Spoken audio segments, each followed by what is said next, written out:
Ako po si Rosalina Calma. Ang pangalan ng loop ko po ay Nanay Loop.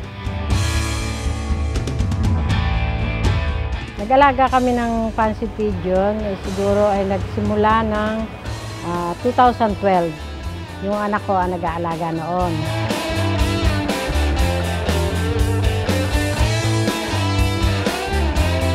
Ito yung mga YB ko, yung young bird, OGC, yung ELK, English long face, at saka yung HTP. Itong edad kong to, 61 na ako. Tingnan mo, marami nagtataka, bakit ka sumali diyan, nanay? Ikaw may edad na. Ba, na-enjoy ako eh. Masarap kayong sumali sa mga ganyan. Lalo yung nagko-contest, ba't doon mo makikita kung gaano kagaling yung mga kalapati mo inaalagaan.